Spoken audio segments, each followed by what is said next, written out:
The great chamber of the Galactic Conclave had never been so loud. Representatives from 847 species filled the massive hall, their voices rising like a storm. Some screamed in languages that sounded like music. Others roared in tones so deep that the floor shook. A few communicated through flashing lights on their skin, and even those lights seemed angry. At the center of it all stood a single human woman. Ambassador Chen Wei did not move. She did not speak. She simply stood at her small podium, her hands folded in front of her, watching the chaos with calm, dark eyes. Around her, creatures of every shape and size demanded her blood. Her people's blood. The blood of every human in the galaxy. High Arbiter Thesson spread his great feathered wings and called for silence. He was Volanti, a species that looked like eagles made of silver and gold. His voice carried the weight of 12,000 years of galactic law. "The matter is simple," Thesson announced. "The humans have refused to pay tribute to the hegemony. They have insulted the elder species. They have broken the peace that has held for millennia." The chamber erupted again. Tribute was not optional. Every new species paid it. This was how the galaxy worked. This was how it had always worked. Chen Wei still did not move. In the upper galleries, military commanders from a dozen species watched with calculating eyes. Among them sat General Kethphoros of the Dralith Dominion. He was old for his kind, his blue-gray scales showing patches of white. 4 arms crossed over his broad chest. His face, if it could be called a face, showed no expression. But his large black eyes missed nothing.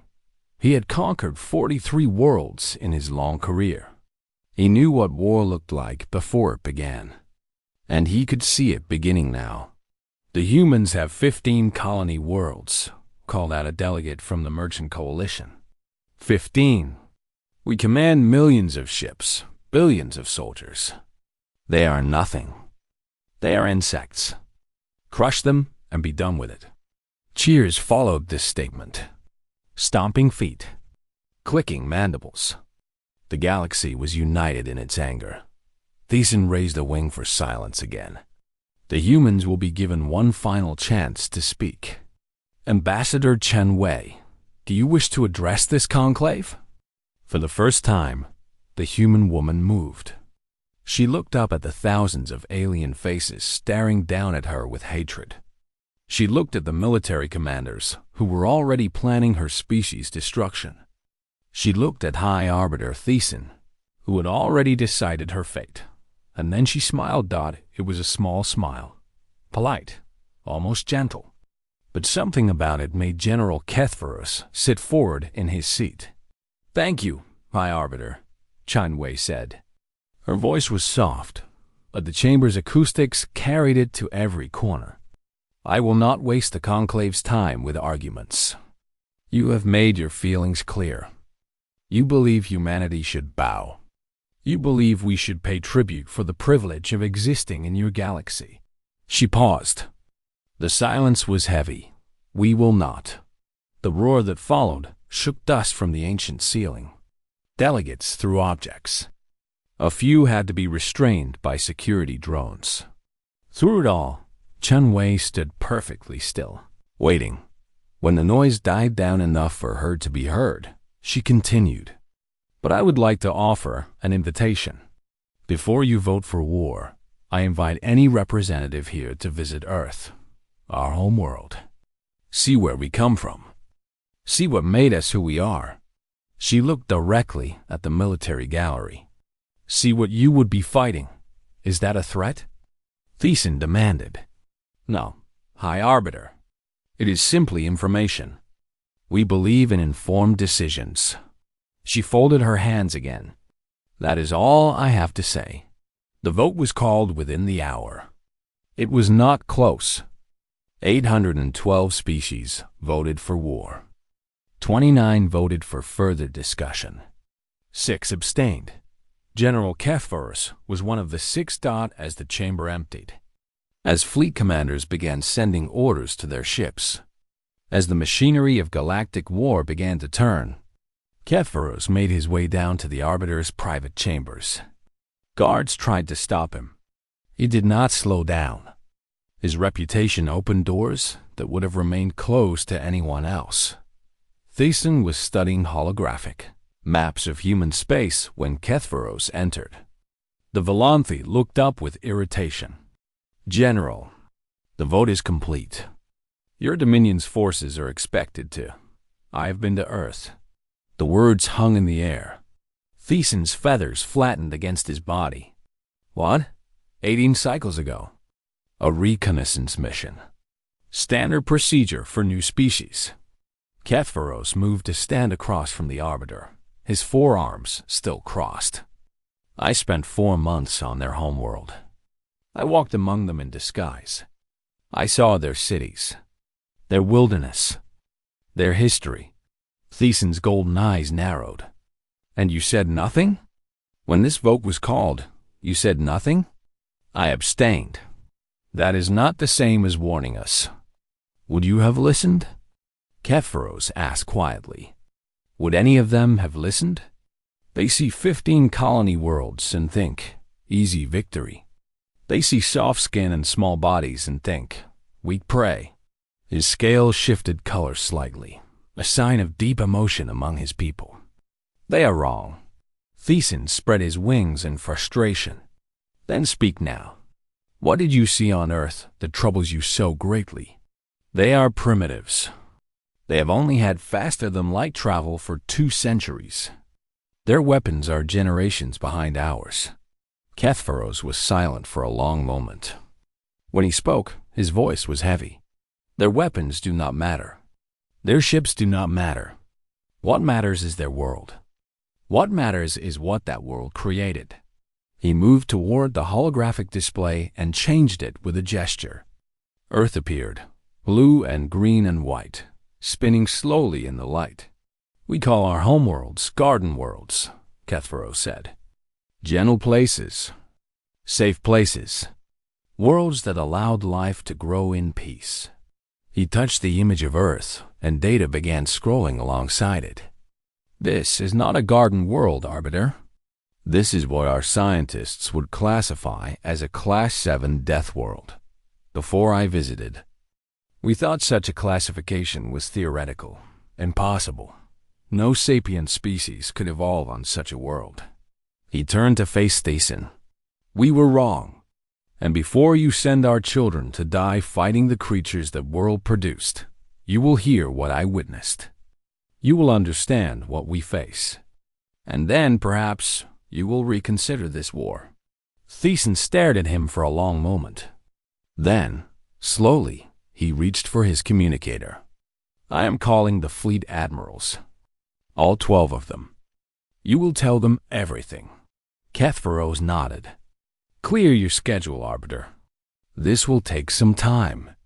Outside the chamber, ships were already moving toward human space. The galaxy had demanded war. But in the quiet rooms of power, an old soldier was about to explain why that war might be the greatest mistake the hegemony had ever made. The 12 fleet admirals filled the sealed chamber like predators gathering for a hunt. They came from the most powerful military species in the galaxy. Admiral Voss of the Crethony sat like a mountain of muscle and chitin, his compound eyes reflecting the dim lights. Admiral Scylla of the Meladine coiled her serpentine body around her hovering platform, her scales shimmering with impatience. The others were equally impressive, equally dangerous, equally certain that the coming war would be short and victorious. General Ketferos stood before them all. Feeling very old, high Arbiter Thiessen took his place at the head of the table. General Ketferos has information about the human homeworld that he believes is relevant to our campaign. I have asked him to share it. You will listen. Admiral Voss clicked his mandibles. With respect, Arbiter, we have intelligence reports on Earth. Standard biosphere. Standard gravity. Nothing special. I see no reason to delay our advance for. Your intelligence reports are wrong, Ketferos said quietly. Silence fell. No one interrupted Voss. No one corrected him in public. The Krathini Admiral's eyes focused on Kethvaros with sudden intensity. "Explain," Voss said. Kethvaros activated the holographic display. Earth appeared again, beautiful and deadly. "I visited this world 18 cycles ago. I spent 4 months there, living among the humans in disguise. What I found—" He paused, choosing his words carefully. "What I found changed my understanding of what is possible." He gestured, and data streams appeared around the planet. "Let us begin with the basics. The air they breathe. It contains 21% oxygen." Admiral Scylla hissed. "That cannot be correct. Oxygen at that concentration is corrosive. It would cause cellular damage within hours." "Yes," Kethvaros agreed. "It would. For us. For almost every species in the galaxy. But humans breathe it from the moment they are born until the moment they die. Their bodies have adapted to survive in what is essentially a slow-burning fire. They are constantly oxidizing, constantly being damaged at the cellular level, and constantly repairing themselves." He let that sink in before continuing. "Their star outputs radiation at levels we would consider dangerous. Most species require shielding from such radiation. Humans?" He pulled up an image of a beach, crowded with humans lying in the sun. "They expose their bare skin to it. For pleasure. They call it sunbathing. Some of them do it until their skin burns and peels away. Then they do it again." Admiral Thiessen shifted his wings uncomfortably. "Surely their technology protects them from the worst of it. They have such technology. They often choose not to use it." Kethvaros changed the display to show Earth's surface from orbit. "Now, observe their world. 70% of it is covered in water. But not just any water. It is filled with salt at levels toxic to most life forms. It reaches depths where the pressure would crush our hardiest ships. And it is filled with predators." He showed them footage from human ocean documentaries. A great white shark, massive and ancient, cutting through dark water. The admirals watched in silence as it attacked, as blood filled the water. As the primitive killing machine proved why it had survived for millions of years. "This creature has existed largely unchanged for 400 million years, Kethvaros said. "It is a perfect predator. And humans swim in the same waters. Sometimes they seek these creatures out deliberately. Why?" Admiral Voss demanded. "Various reasons: study, sport. They consider it exciting." Kethvaros changed the image again. "And this is their gravity. 1.4 times the galactic standard. Every human carries extra weight from their first breath. Their muscles, their bones, their hearts, all are built stronger than they should be. When they come to our worlds, they are functionally superhuman. They can lift more, run longer, jump higher, simply because our gravity feels light to them." Admiral Scylla uncoiled slightly, a sign of unease. "These are challenges, yes. But we have faced difficult environments before. The Meladine homeworld has toxic atmosphere. The Krathini evolved in high gravity themselves. These things can be adapted to." "You are correct," Kethvaros acknowledged. "If these were the only challenges, I would not be concerned. But I have not yet told you about the wildlife." He spent the next hour showing them Earth's creatures. Lions that hunted in coordinated packs. Crocodiles that had perfected ambush tactics over millions of years. Venomous snakes and spiders and insects that could kill with a single bite. Bears that stood 3 meters tall and could run faster than most sentient species. The admirals grew quiet as the presentation continued. "And the humans did not run from these creatures," Kethvaros said. "They did not hide. They did not build walls and stay behind them. They went out into the wilderness and hunted these animals. They killed them with primitive weapon sticks and stones at first, then metal blades. Often they did this alone. That is admirable, perhaps. Thiessen said slowly. But primitive bravery will not stop orbital bombardment. I agree.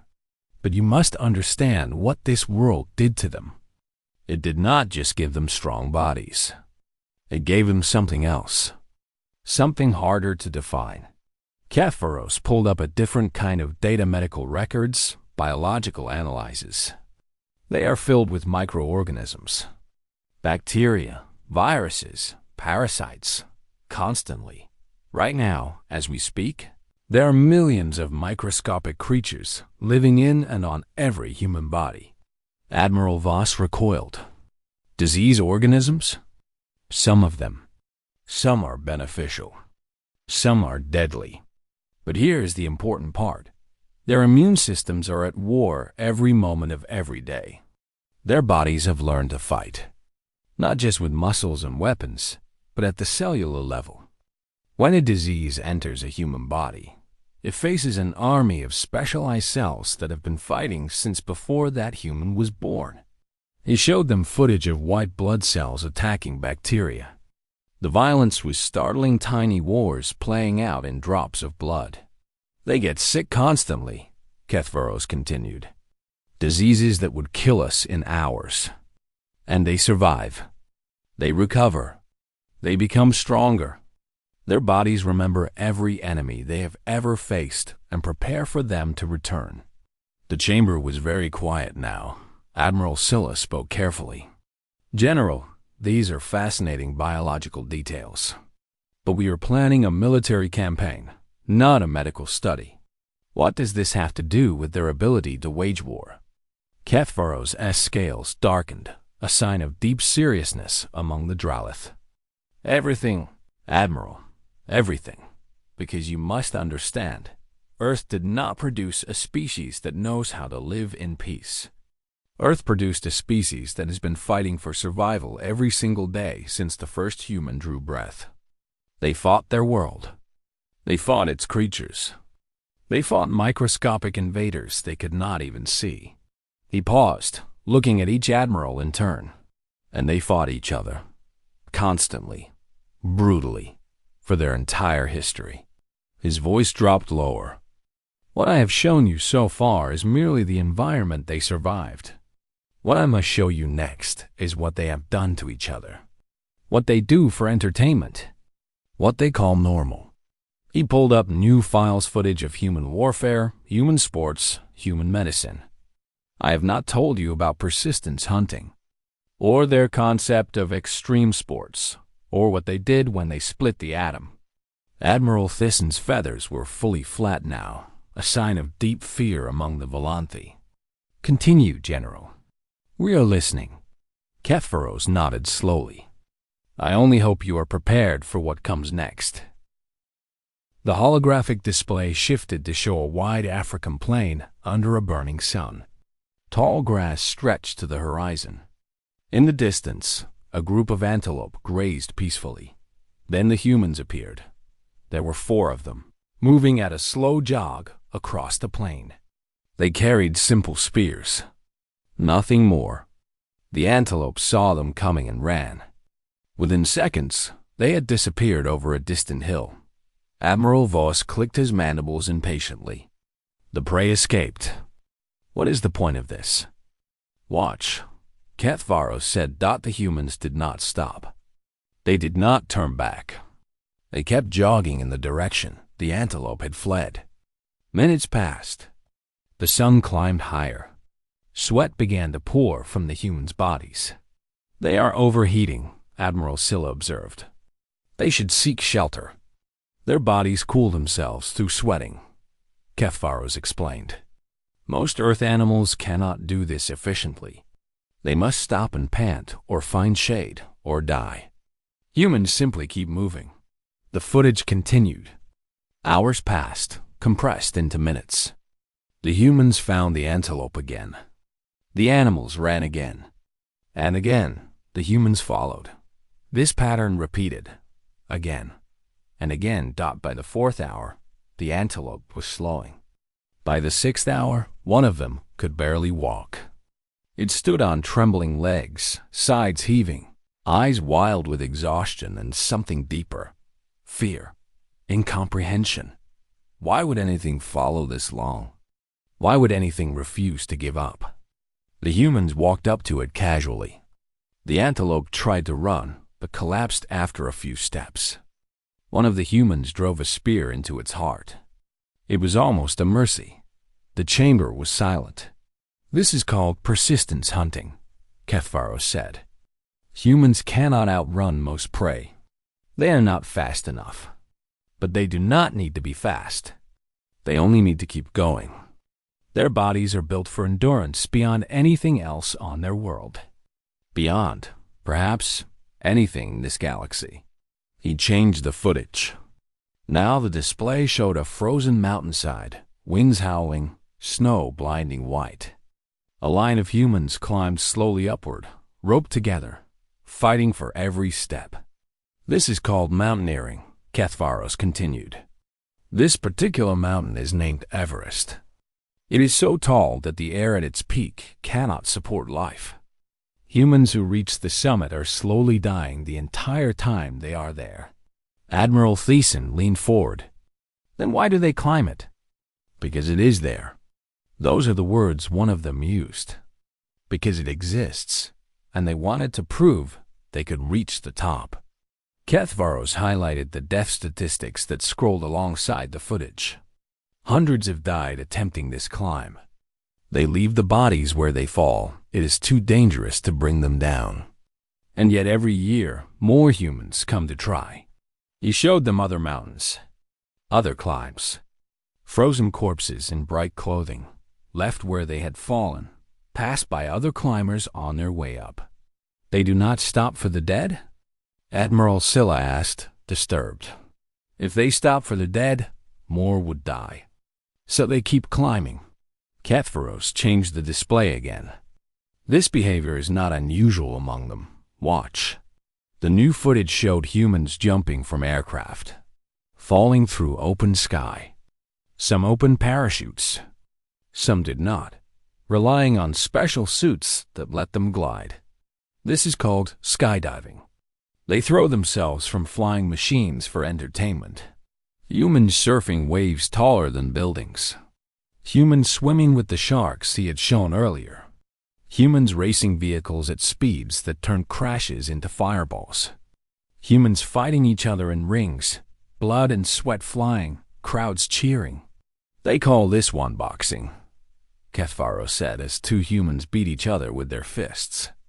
"It is considered a sport. The goal is to hit your opponent until they cannot continue." "This is barbaric," Admiral Voss growled.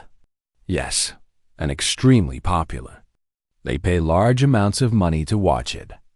They train their entire lives to be good at it." HFY paused the footage on a close-up of one boxer's face, nose broken, eyes swollen shut, blood running from a cut on his forehead. The man was smiling. "He is enjoying it," Thiessen whispered. "He is injured and enjoying it. The pain is part of the experience, from what I understand. They have a saying, 'No pain, no gain.' Suffering, in their culture, is often seen as the path to improvement." HFY moved on to his next set of footage. "Now I will show you how they treat their own bodies when they are damaged." A human lay on a table, unconscious. Other humans in masks stood over it with metal tools. One of them made an incision in the unconscious human's chest. "What are they doing?" Admiral Scylla demanded. "Are they killing it?" "They are repairing it. This is called surgery. When a human body breaks in ways it cannot fix itself, other humans cut it open and fix it manually. They remove diseased organs and replace them with healthy ones from dead humans. They stop hearts, repair them, and start them again using electricity." The footage continued. Bones being set with metal pins. Limbs being amputated and replaced with mechanical versions. Brains being operated on while patients were still awake. "They are awake," Admiral Voss said, disbelief in his voice. "During brain surgery, they are awake and talking. The brain feels no pain. They keep patients conscious so they can monitor brain function during the procedure. Kethferos showed them more. When they develop cancerous growths, they inject poison into their own bodies to kill the cancer cells. They call it chemotherapy. It often destroys much of their healthy tissue as well. Their hair falls out. They become weak and sick. But they survive. He paused, letting the admirals absorb what they had seen. You begin to understand, I hope. These are not creatures who fear pain. These are not creatures who give up when facing impossible odds. Their entire existence is a war against death itself, fought with whatever tools they can create, using their own bodies as battlegrounds. Admiral Thiessen spoke carefully. General, this is all very disturbing. But we have weapons that can destroy cities from orbit. We have soldiers with armor that can deflect any projectile. Surely endurance and pain tolerance are not enough to... Let me show you their warfare, Kethferos interrupted. Then you may make your own judgment. The display changed again. Now it showed a landscape of mud and blood and broken bodies. Explosions lit the gray sky. Humans charged across open ground, falling by the hundreds as weapons tore them apart. But more came. Always more. This was called the Battle of the Somme. In a single day, they lost 20,000 dead. 20,000. And they kept fighting. The battle lasted 5 months. When it ended, more than 1 million of them had died. Neither side won. He showed them more battles. Stalingrad, where they fought house by house, room by room, in frozen ruins. The trenches of the First World War, where they lived like animals in mud and filth for years. The jungles of Vietnam, where they hunted each other through green hell. They do not surrender, Kethferos said quietly. Even when they should. Even when any rational species would see that fighting is pointless. They keep going. Generation after generation. They teach their children to fight. They write songs about their wars. They build monuments to their dead. He pulled up the final image of this sequence. 2 humans shaking hands over a table covered in documents. And then, he said, when the fighting finally stops, they sign papers and call it peace. And they prepare for the next war. Because there is always a next war. For humans, there has never been a time without war. Not once in their recorded history. The admirals sat in heavy silence. You still believe this will be easy? Kethferos asked. You still believe they will surrender when your fleets arrive? No one answered. Then let me show you one more thing. The most important thing. The moment when humans proved, beyond any doubt, that they are willing to do anything, absolutely anything to win. He pulled up an image of a city. Beautiful, sprawling, full of life. This city was called Hiroshima. Watch what they did to it. The flash came first. Then the mushroom cloud. Then the death of 100,000 people in a single instant. And in the silence that followed, Kethferos spoke the words that would haunt the admirals for the rest of their lives. They did this to themselves. And 3 days later, they did it again. And then they built enough weapons to do it to every city on their planet. Thousands of them. Pointed at each other. Ready to fire. He turned off the display. That is what we face. That is what Earth created. And if you still want this war, you are greater fools than I thought. 2 of the admirals had left the chamber. They had not offered excuses. They had simply stood, walked to the door, and disappeared into the corridor beyond. No one tried to stop them. No one blamed them. Those who remained sat in their seats like statues. The images of the atomic bomb still burned in their minds. 100,000 lives ended in a heartbeat. And then again. And then the promise of more, thousands more, held ready like a threat against themselves. Admiral Voss was the first to speak. His voice was quieter than before, the arrogance strained away. They truly built those weapons to use on each other? Yes, Kethvaros confirmed. For nearly a century, their two largest nations pointed these weapons at each other. They called it mutually assured destruction. The idea was simple. If one side attacked, the other would respond, and both would be destroyed. So neither attacked. That is insane, Admiral Scylla whispered. Perhaps. But it worked. They did not destroy each other. They found other ways to fight smaller wars, economic competition, espionage. The atomic weapons remained in their silos, waiting. They are still there now. High Arbiter Thiessen rose from his seat and walked slowly to the window. Outside, ships moved through the void, carrying soldiers toward human space. He watched them for a long moment before speaking. You said there was more, General. More that we needed to understand. Yes, Arbiter. I have shown you how they survive. I have shown you how they fight. Now I must show you something harder to explain. Kethvaros activated the display again. I must show you how they think. The image showed a human library, endless shelves of books stretching into the distance. This is their accumulated knowledge. Millions of books. Billions of words. Everything they have learned, thought, imagined, dreamed. I spent months reading their literature, studying their history, trying to understand them.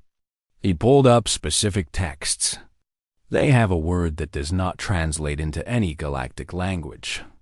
Stubbornness comes close, but it is not quite right. They call it spite. Spite? Admiral Voss tested the word. It means to do something specifically because others say you cannot. Because they told you to give up. Because surrender was the logical choice. Kethvaros showed them images humans climbing mountains they should not climb, crossing deserts they should not cross, building things they were told were impossible.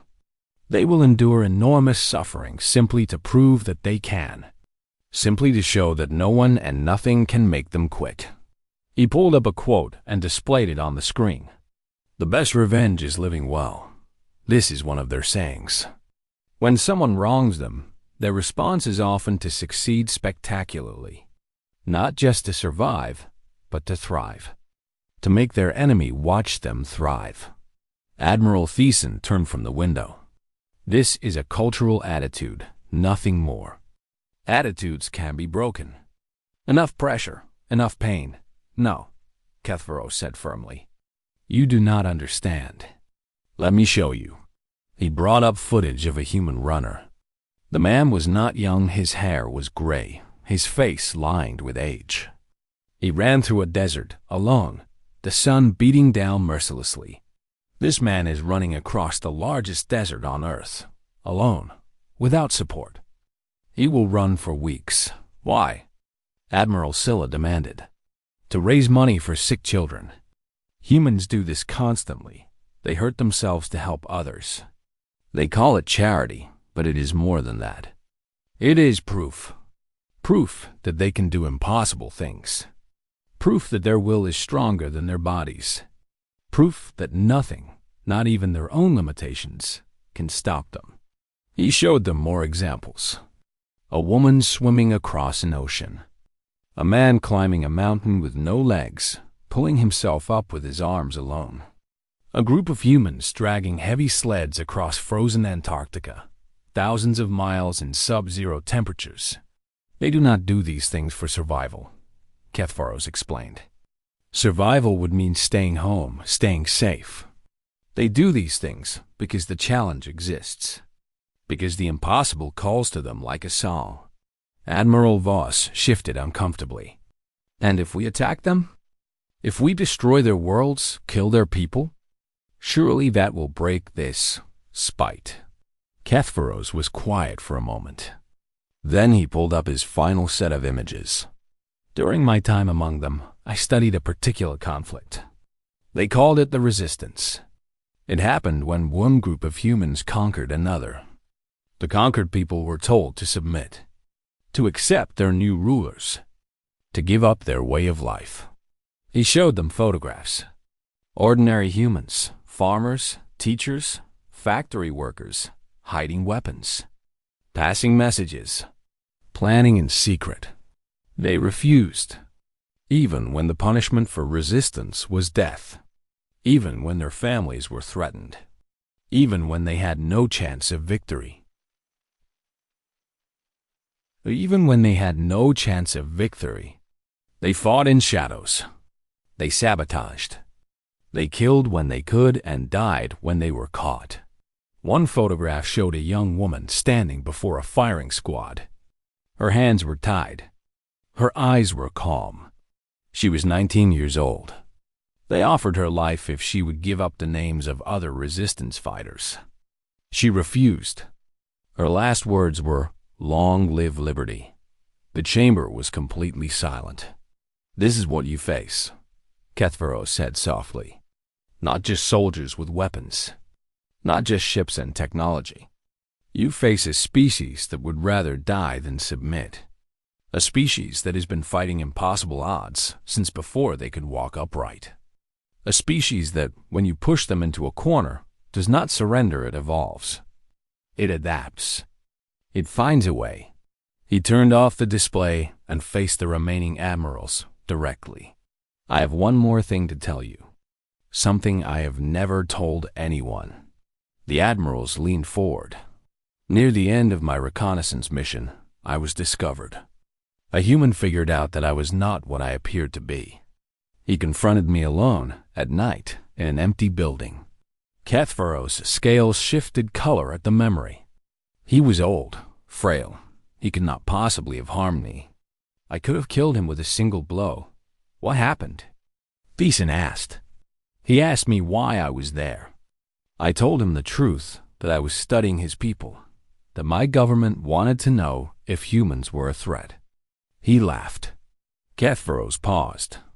And then he said something I will never forget. The general closed his eyes, remembering the old man's words. "Every generation, someone comes to conquer us. Romans, Mongols, Nazis. They all think they will be the ones to make us kneel. They all think we will break." The old man smiled at me. It was not a threatening smile. It was almost sad. "Do you know what happens to them? We bury them. We write their names in history books so our children can learn how to defeat them again. And we keep going." Kethveros opened his eyes. I asked him, "But what if the enemy is too strong? What if they have weapons you cannot match, numbers you cannot fight, technology beyond your understanding?" "What did he say?" Admiral Voss asked. "He said, then we die. But we die fighting. We die standing up.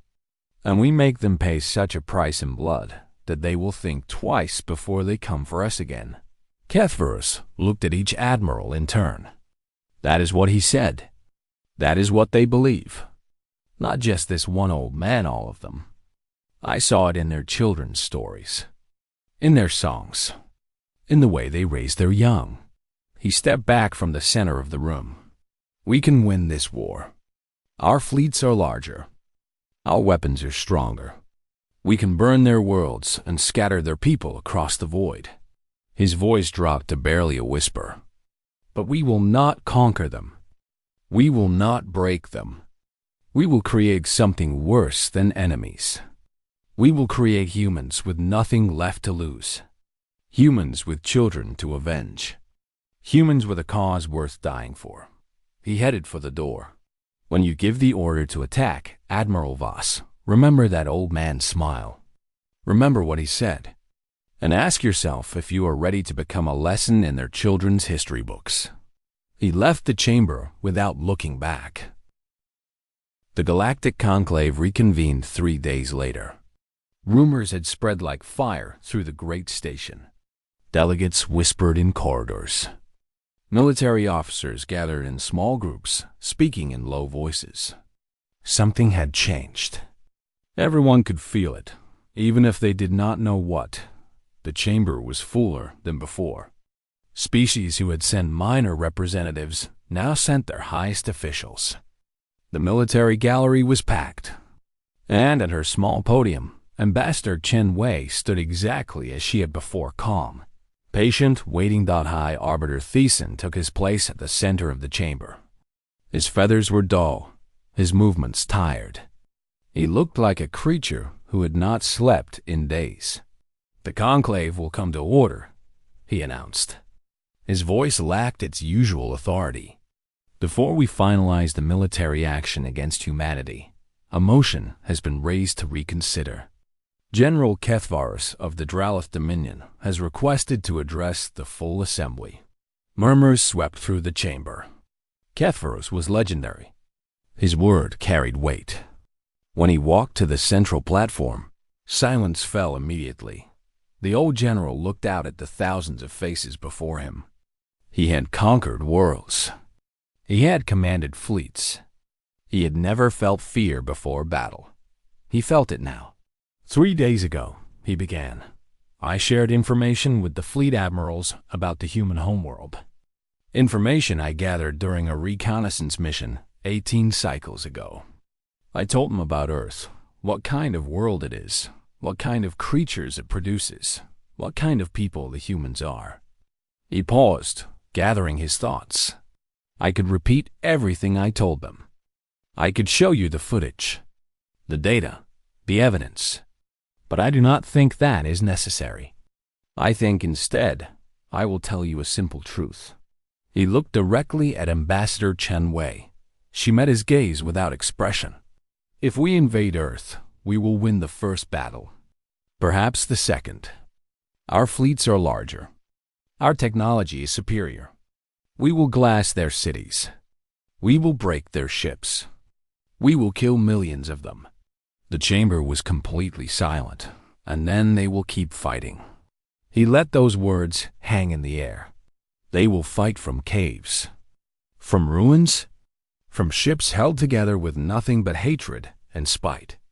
They will fight for years, for decades, for generations. They will teach their children to fight. Their children will teach their children. They will make weapons from rubble and starlight. They will turn our own technology against us. They will never, ever stop. Admiral Voss stood in the military gallery. "General, with respect, no species can maintain resistance indefinitely. Eventually, they will exhaust themselves.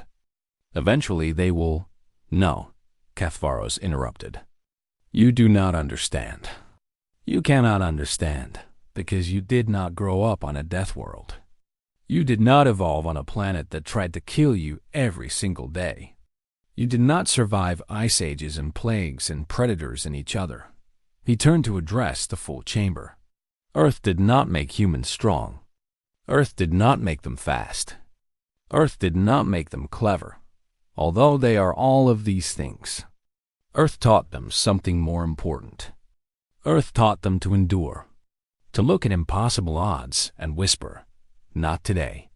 To keep going when every rational calculation says they should surrender." He pointed at the human ambassador. "That woman's ancestors survived extinction-level events multiple times.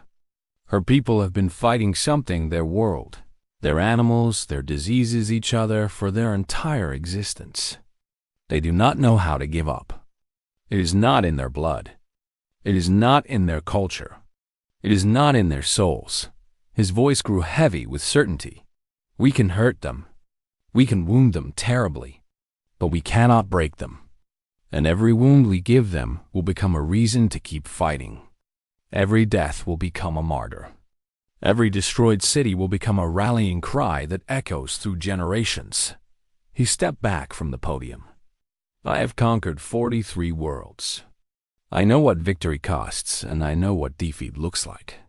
And I tell you now, with all the authority my experience gives me, this war would be our greatest mistake.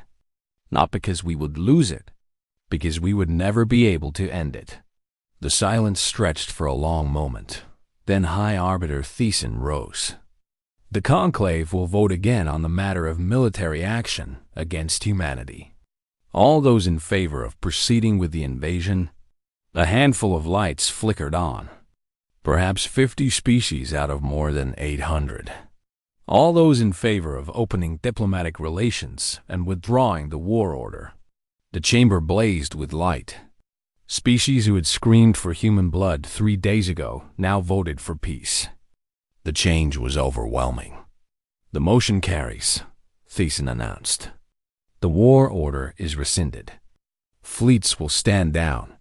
Diplomatic channels will be opened." The chamber erupted in noise relief, confusion, anger from the few who still wanted war. Through it all, Ambassador Chen Wei had not moved. Now, finally, she spoke. "The people of Earth thank the Conclave for its wisdom." Her voice was soft but carried clearly. "We have no desire for war. We never did. We came to the stars hoping to find friends, not enemies." She paused, and for just a moment, something flickered in her dark eyes. Something ancient. Something dangerous. Something that had survived ice ages and predators and extinction events. But we were prepared for one. The words were quiet, but they reached every corner of the chamber. Delegates who had voted for peace felt a sudden chill. They had made the right choice. They knew that now with absolute certainty, because in that moment they saw what General Kethveros had seen. They understood what Earth had created. As the chamber began to empty, Kethveros made his way down to the main floor. He approached the human ambassador slowly, respectfully. She watched him come with that same calm patience she had shown throughout. "General," she said when he stopped before her, "thank you for your words." "I spoke only the truth, Ambassador." "Yes," she smiled slightly. "You did. The truth as you saw it." Something about her tone made him pause. A suspicion he had not allowed himself to consider began to form in his mind. "Ambassador, when I was on Earth, the human who discovered me, who confronted me and let me go, who told me about how his people would never surrender." He studied her face carefully. "That was not an accident, was it?" Chen Wei's smile did not change, but there was something new in her eyes. A glint of something that might have been amusement, or might have been something far more dangerous. "General, I have no idea what you mean." But she did. He could see it. The reconnaissance mission that had been discovered at exactly the right time. The old man with exactly the right words. The perfect blend of horror and hope that had planted seeds of doubt in his mind for 18 years. They had known he was there. They had wanted him to see. They had wanted him to go back and tell everyone exactly what he had told them. The humans had not been caught off guard by the Conclave's war vote. They had been preparing for it for nearly 2 decades. Preparing him. "You are more frightening than I thought," Kethveros said quietly. "We are exactly what our world made us," Chen Wei replied. "Nothing more. Nothing less." She extended her hand, a human gesture of peace he had learned during his time on Earth. "Thank you for choosing wisdom, General. I hope this is the beginning of a long friendship between our peoples." He took her hand. It was small and soft and warm. It was also the hand of a species that had survived everything the universe had thrown at it and come out stronger. "As do I, Ambassador." "As do I." She nodded once, then turned and walked away. Kethveros watched her go. This small, fragile-looking creature who represented the most dangerous species the galaxy had ever known. Behind her, the great chamber of the Conclave slowly emptied. The war that would never be fought faded into history. And somewhere in the vast darkness of space, the 15 worlds of humanity continued their slow expansion into a galaxy that had just learned a valuable lesson. Some prey was not worth hunting. Some enemies were not worth making. And some species, no matter how small they seemed, were better met as friends than faced as foes. The galaxy had demanded war. The humans had offered something better. And in the end, even the proudest civilizations had been wise enough to accept